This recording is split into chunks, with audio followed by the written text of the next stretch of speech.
I'd like to show a game, or a fragment from a game that I played a few years ago, and I was playing black in this game. I had a fairly dangerous position out of the opening, and then at one point my opponent had a chance to sacrifice a piece. He didn't play that sacrifice, but in the analysis after the game I discovered some interesting possibilities. So this is one of the lines that could have occurred had my opponent sacrificed the piece, or a rook actually at this point. So in this position black is up a rook, but his extra rook is not very well placed right now. It's stuck in the corner, and the king is also in some dangerous situation, as it's potentially vulnerable to checks along this diagonal, and at the same time black is up a rook, so if he just manages to consolidate, then white will probably lose. So here white needs to come up with something quite exciting to make the sacrifice work. So as I hinted, if he could only give a check along this diagonal, then the black king would be in big trouble. And the only piece that is holding that d5 pawn is the knight on b6.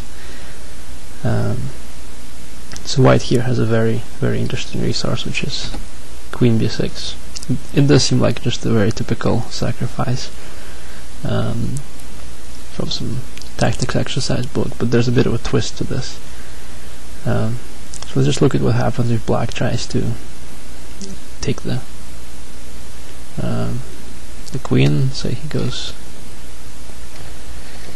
queen b6, then of course white takes on d5, and this is mate.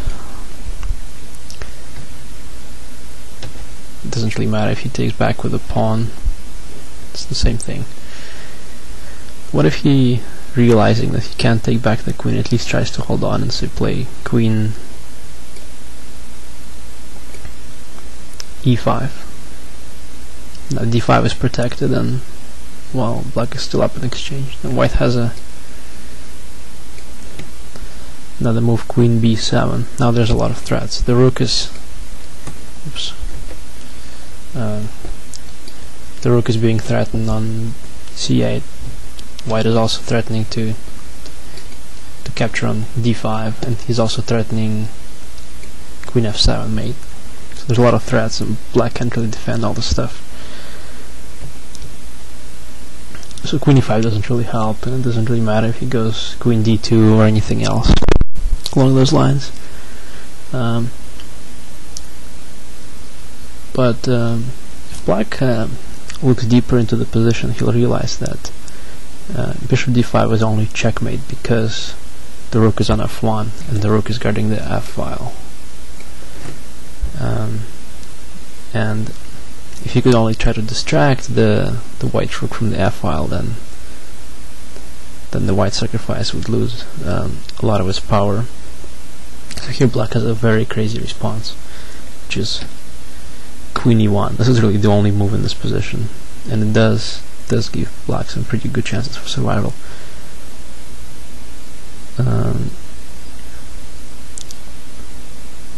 So white takes, now black takes back on b6, and now the position kind of simplifies to this endgame, and white probably has slightly better chances here.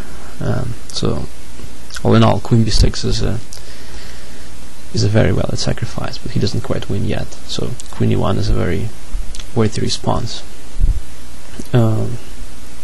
So I guess the moral of the story is that none of this really happened in the game, but if you look at your games and try to analyze the positions deeper, then you can find some really, really interesting things, like this tactical exchange of shots, as in this game.